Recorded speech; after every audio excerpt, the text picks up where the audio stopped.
अस्सलाम वालेकुम, आप देख रहे हैं शहजाद इकबाल एक्सक्लूसिव। आज के इस वीडियो में दो मामला पे मैं बात करूंगा। एक मामला तो ऑब्वियसली क्रिकेट है, जब T20 वर्ल्ड कप हो रहा हो, पाकिस्तान उसमें हिस्सा ले रही हो, तो ऐसा हो नहीं सकता कि उस पर बात ना हो। दूसरा मामला सियासी है, जिसमें आगे चल के बात करेंगे, क्योंकि राना सनाउल्लाह ने कहा है कि इमरान खान किसी किस्म की डील लेने के लिए तैयार नहीं है। और उसके बाद से हम देख रहे हैं कि सोशल मीडिया पर कहा जा रहा है कि इमरान खान डट के खड़ा हुआ है और हुकूमती लोग या कुछ ऐसे सहाफी जो कहते थे कि नहीं कोई डील ऑफर ही नहीं की गई है, उनके हवाले से कहा जा रहा है कि वो गलत साबित हो गए। तो दोनों मामलों पे बात करेंगे। सबसे पहले क्रिकेट, नमीबिया को हरा के पाकिस्तान ने सुपर 8 के लिए क्वालिफाई कर लिया है। 102 रन से पाकिस्तानी मैच जीता।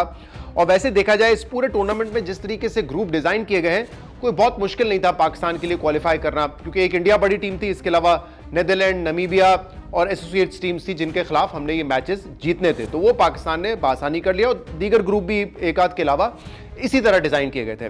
तो अब सुपर 8 में भी पाकिस्तान का जो ग्रुप है वो इंटरेस्टिंगली बहुत ज्यादा चैलेंजिंग नहीं है एज कंपेयर टू जो दूसरा ग्रुप है।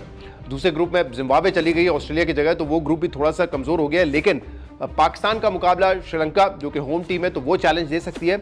लेकिन न्यूजीलैंड और इंग्लैंड भी इसी ग्रुप में है पाकिस्तान के, और पाकिस्तान का इन दोनों टीम्स के साथ रिकॉर्ड भी बेहतर है और ये दोनों टीम्स स्पिन पर फंस सकती हैं। तो पाकिस्तान के लिए सुपर 8 से आगे बढ़ना यानी कि सेमीफाइनल तक पहुंचना कोई नामुमकिन नहीं है। ऑल्दो पाकिस्तान की जो परफॉर्मेंस है उस पर कई सवाल आते हैं। पाकिस्तान के पास कितनी टैलेंटेड टीम है, हमारा स्किल सेट कितना अच्छा है, हमारे प्लेयर्स की क्वालिटी क्या है और अंडर प्रेशर हम कितना अच्छा खेलते हैं। ये तमाम सवाल तो अपनी जगह पर हैं। और ख़ास तौर पे ये देखा आपने जब इंडिया से मैच हारे तो इस पर हर किस्म की तनकीद हुई है, क्रिटिसिज्म हुआ है, लोगों ने सवाल उठाए। लेकिन देखें, स्किल, टैलेंट, टीम कैसा खेली उस दिन, इस पर तो तनकीद भी होगी और इस पर बात भी बहुत हो सकती है। मुझे तो मसला इससे पहले नजर आ रहा है।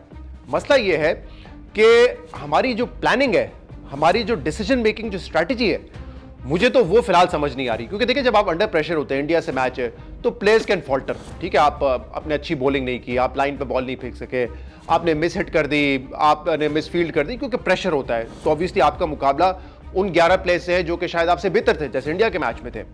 लेकिन जब आप प्लान कर रहे होते हैं, स्ट्रैटेजी बना रहे होते हैं, उस वक्त तो कोई प्रेशर नहीं होता। यानी कि आपके पास माइक हैसन कोच है, आपके पास पूरा कोचिंग स्टाफ है, आपके पास ऐसे प्लेयर्स हैं जो कि 100 T20 खेल चुके हैं।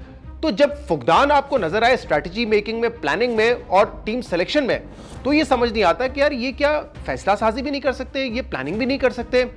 और ये मैं इसलिए कह रहा हूं क्योंकि आज जब मैंने इस टीम की प्लेइंग 11 देखी जो पाकिस्तान ने उतारी थी इस टीम में, क्योंकि बड़ी स्पेकुलेशन हो रही थी कि शादाब भी जाएंगे, शाहीन भी जाएंगे, बाबर भी जाएंगे और इनकी जगह नए प्लेयर्स आ जाएंगे, और बहुत सारे एक्स प्लेयर्स भी यही रेकमेंड कर रहे थे। लेकिन आज हमने ये तो होता हुआ नहीं देखा। हमने ये देखा कि अबरार को ड्रॉप कर दिया गया और शाहीन को, और शाहीन ऑब्वियसली बिल्कुल ऑफ कलर है, ना रिदम में नजर आ रहे हैं, तो उनको ड्रॉप करना मेरे ख्याल से बनता था।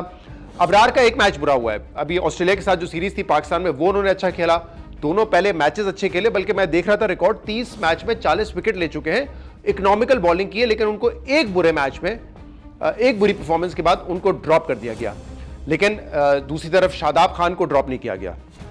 शादाब खान पिछले मैच में उन्होंने सिर्फ एक ओवर कराया था, यानी कि कप्तान का कॉन्फिडेंस शादाब खान की बॉलिंग पे सिर्फ इतना था कि इंडिया जैसे बड़े मैच में एक ओवर उनका पिटा, 17 रन दिए और उनको दोबारा बॉलिंग पर ही नहीं लेकर आए। अबरार से फिर भी 3 ओवर करवाए। तो मुझे ये समझ नहीं आ रहा कि एक कप्तान को जिसको अपने बॉलर पे कॉन्फिडेंस ही नहीं है, एक ओवर दिया उनको, वो टीम में खेल रहे हैं, लेकिन अबरार जो कि अच्छा परफॉर्म करते हुए आ रहे हैं, उनको जो है टीम से ड्रॉप कर दिया गया। लेकिन मसला ये नहीं है, मसला सिर्फ ये नहीं है, मसला ये है कि आज पाकिस्तान ने 9 बैटर्स खिलाए थे नमीबिया के अगेंस्ट। 9 बैट्समैन हमारे खेल रहे थे। 90 नंबर पे आ रहे थे फ़हीम, और फ़हीम को मैं इसलिए कह रहा हूँ बैटर हैं वो, क्योंकि अब तक 3 मैचेस में तो उन्होंने बॉलिंग नहीं की थी, आज 2 ओवर उनसे करवाए। वो भी शायद इतनी क्रिटिसिज्म हो रहा था कि आप उनको क्या प्योरली एज ए बैटर खिला रहे हैं, और अगर बैटर खिला रहे हैं तो 8वें नंबर पे क्यों बैटिंग दे रहे हो भाई, क्या वो सिर्फ एक फील्डिंग ऑलराउंडर है?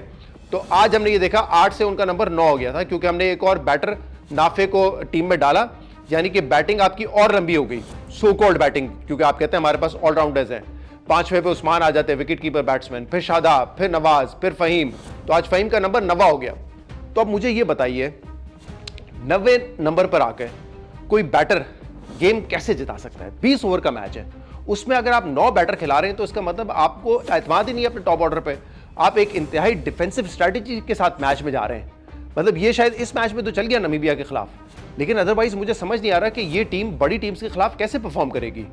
I mean, on a given day you can win a match, but is this the right strategy? बिल्कुल नहीं है। मैंने मतलब हिस्टोरिकली नहीं देखा कि पाकिस्तान की टीम कभी सिर्फ 2 मेन बॉलर्स के साथ किसी मैच में उतरी हो, चाहे वो वनडे हो, टेस्ट मैच में तो खैर हो ही नहीं सकता, लेकिन T20 में भी 2 मेन बॉलर्स। आज भी मतलब सलमान मिर्जा थे आपके पास और आपके पास उस्मान तारिक थे, बाकी आपके पास ऑलराउंडर्स की भरमार है। मतलब माइक हैसन ने इस टीम को बेसिकली, और ये मैं कहना चाह रहा हूँ, काफ़ी दिनों से ये दिल में मेरे बात थी, बड़ा एविडेंट हो गया है कि माइक हैसन ने इस टीम को जो है ना रेलू कट्टा टीम बना दिया है, बिट्स एंड पीसेस। अब रेलू कट्टा कोई बहुत डिमीनिंग वर्ड नहीं है, तो ये ना ले लीजिएगा कि मैं कह रहा हूँ बहुत ही फजूल प्लेयर है। रेलू कट्टा उन प्लेयर्स को कहते हैं जो थोड़ी बहुत बैटिंग कर लेते हैं, थोड़ी बहुत बॉलिंग कर लेते हैं। ना वो अपनी बैटिंग की वजह से सिर्फ सेलेक्ट हो सकते हैं, ना ओनली अपनी बॉलिंग की वजह से टीम में सेलेक्ट हो सकते हैं। यानी एक जेन्युइन ऑलराउंडर वो होता है जो बैटिंग की बुनियाद पर टीम में आ जाए, या बॉलिंग इतनी अच्छी करता हो सिर्फ बॉलिंग की बुनियाद पर टीम में आ जाए, यानी कि किसी एक अपने स्किल पर वो टीम में सेलेक्ट हो सकते हैं। रेलू कट्टे वो होते हैं जिनको आप टीम में रखते हैं कि थोड़ी सी बॉलिंग कर ली, थोड़ी सी बैटिंग कर ली, जिसको जो इंग्लिश क्रिकेट में अक्सर वो देखते थे, काउंटी में आते थे बहुत सारे ऐसे प्लेयर्स जिसको कहते थे बिट्स एंड पीसेस क्रिकेटर, थोड़ा बहुत सब कुछ कर लेंगे और टीम में आ जाते हैं। लेकिन ज्यादातर ये होता है कि वो कुछ भी नहीं कर पाते। मतलब एक हाथ आपको जिता देंगे मैच बैटिंग में, एक हाथ जिता देंगे बॉलिंग में, लेकिन अगर आप उनका ट्रैक रिकॉर्ड देखेंगे, क्योंकि वो स्पेशलिस्ट नहीं होते ना बॉलिंग में ना बैटिंग में, तो वो आपको ज्यादातर मैच हरवाएंगे, खासतौर पे जो मैचेस प्रेशर में होते हैं। तो हमने इस टीम में काफी सारे रेलू कट्टे भर दिए। अब शादाब खान, क्या वो सिर्फ प्योरली अपनी बैटिंग पर सिलेक्ट हो सकते हैं टीम में, या बॉलिंग में? नहीं हो सकते।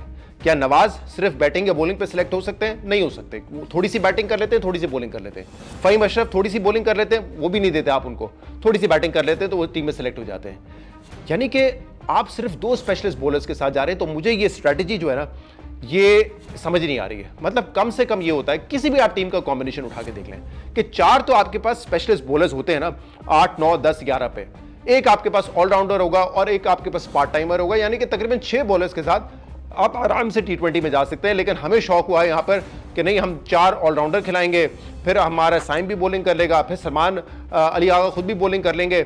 मतलब समझ नहीं आ रहा कि टीम की प्लानिंग क्या है। 9 बैटर डिफेंसिव अप्रोच, मतलब अगर आप सोचें फ़हीम से आपने सिर्फ 2 ओवर करवाने हैं, जो आज करवाए, इससे पहले तो वो भी नहीं कराए, और बैटिंग भी उनकी हार्डली आनी है, तो बेहतर नहीं है आप स्ट्राइक बॉलर खिला लें, आप नसीम शाह को खिला लें, आप किसी और बॉलर को खिला लें। यानी कि इसकी सेंस मुझे समझ नहीं आ रही। तो ये बड़ा सवाल है। दूसरा वही कि आपने शादाब को नहीं ड्रॉप किया, आपने अबरार का कुर्बानी का बकरा बना दिया। और पिछले मैच में भी हमने यही गलतियां देखी थी कि आपको पता था ऑस्ट्रेलिया के खिलाफ आपने जो सीरीज खेली, आपने हर मैच में पहले बैटिंग की और आपने स्कोर को डिफेंड किया। आपसे पहले मैच में हम वैसे इस वर्ल्ड कप के पहले दिन आउट हो रहे थे, अगर राना फ़हीम आकर स्कोर ना करते तो हम पहले मैच में बाहर हो रहे थे। 3 छक्के उन्होंने मार दिए सेकंड लास्ट ओवर में, यानी कि 145-50 आपसे डिफेंड नहीं होता। लेकिन इंडिया जैसी टीम के अगेंस्ट, जहां आप खुद कह रहे थे कि विकेट स्लो है, यानी कि विकेट तो और स्लो होता रहेगा, उस पर you tried to chase the score, जो कि वैसे भी हम चेज में बड़े बुरे हैं, लेकिन फिर भी आपने किया। तो ये कौन प्लान कर रहा था? मतलब कप्तान बैठ के, हेड कोच बैठ के ये प्लान नहीं कर सकते कि यार हमें, हमारी स्ट्रेंथ क्या है, और अगर विकेट स्लो है तो, और स्पिन बॉलिंग हमारी स्ट्रेंथ है, तो ठीक है, हम उन पर काबू पाएंगे, हम 150 कर लेते हैं, फिर उनको रिस्ट्रिक्ट करेंगे उस पर। तो प्लानिंग का बड़ा फुकदान। फिर उस्मान तारिक को उस दिन भी 11वें 12वें ओवर में लेकर आए। आज नमीबिया के खिलाफ भी 11वां ओवर 12वां ओवर उनको दिया गया। उससे पहले सारे बॉलर आ चुके थे, शादाब भी आ गए, उससे पहले साइम भी आ गए, फ़हीम भी आ गए, सलमान मिर्ज़ा भी आ गए, यानी सबसे आपने बॉलिंग करा ली, नवाज भी आ गए थे, और फिर आपने उस्मान तारिक को बॉल दी। यानी कि जिस बॉलर को आप कहते हैं कि आपका वेपन है, स्ट्राइक बॉलर है, तो आप क्या चाहते हैं कि 12 ओवर तक खेलते रहे और फिर विकेट लेने आएंगे? चलें, आज तो छोटी टीम थी, विकेट गिर गई उनकी, बट ये स्ट्रैटेजी क्या है? आई मीन ये समझ नहीं आ रहा कि उस्मान तारिक को 12वें ओवर तक संभाल के रखने का क्या मकसद है। आपको तो चाहिए पावर प्ले खत्म हो, आप उसको लेकर आएं और जितना जल्दी विकेट्स गिरा सकते हैं गिराएं। लेकिन ये क्यों कर रहे हैं? आपने आज भी जब बुरी हालत में थी नमीबिया, तो आपने शादाब से ओवर करवा लिया, आपने नवाज से ओवर करवा लिया, यानी कि समथिंग इज रॉन्ग। मुझे समझ नहीं आ रहा कि शादाब जब एक ओवर इंडिया के मैच में पिट गए तो आपने बिल्कुल ही उनको हटा दिया। यानी ऐसा लगता है कभी कभी कि आप अपने प्लेयर्स को, जो एक कोर ग्रुप है, उनको प्रोटेक्ट करने की कोशिश करते हैं कि मुश्किल कंडीशन में उनसे बॉलिंग ना कराओ। मुश्किल कंडीशन आई तो आपने शादाब को बिठा के अबरार को पिटवा दिया, ठीक है, और अबरार को ड्रॉप भी कर दिया। लेकिन जब कंडीशंस आसान होती हैं, आपको पता है ओपोनेंट आसान है, तो फिर आप अपने कोर ग्रुप को, जो ये हैं सारे प्लेयर्स, उनको आप खिलाते हैं कि आप बॉलिंग कराएं, आप विकेट लें, ताकि वो अगले मैच के सिलेक्शन के लिए पक्के हो जाएं। तो ये समथिंग इज रॉन्ग। मैं बताऊं, देखें, मुझे ये कहते हुए मैं स्पेकुलेट नहीं करता हूं ज़्यादा, मेरे पास कोई खबर नहीं होती, या मैं सिर्फ क्रिकेट के हवाले से कोई ये अफवाहें बात करूं, या जो मेरी नॉलेज में ना हो ऐसी बात करूं। I try not to do that.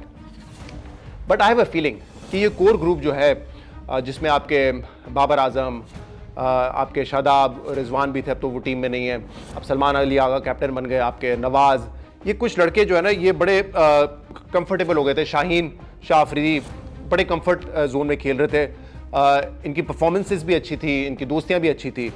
जब टीम की परफॉर्मेंस हमें ख़त्म होती हुई नजर आई, कैप्टनसी के इशू की वजह से टीम में यूनिटी ख़त्म होती हुई नजर आई, तो उसके बाद ये कोर ग्रुप के जो परफॉर्मेंस है उस पर भी क्वेश्चन उठने लगे।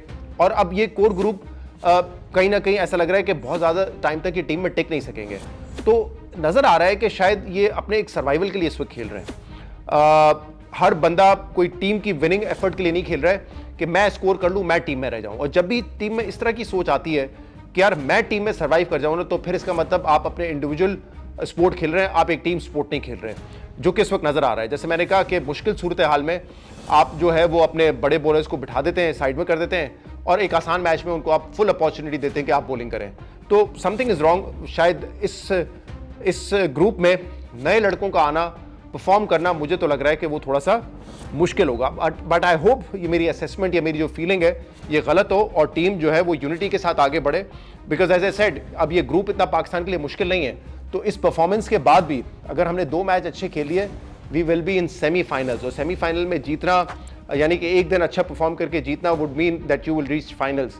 और हमारी सबकी दुआएं टीम के साथ हैं, बट ये कुछ इश्यूज़ हैं प्लानिंग के हवाले से जो मुझे लगता है कि दुरुस्त नहीं है।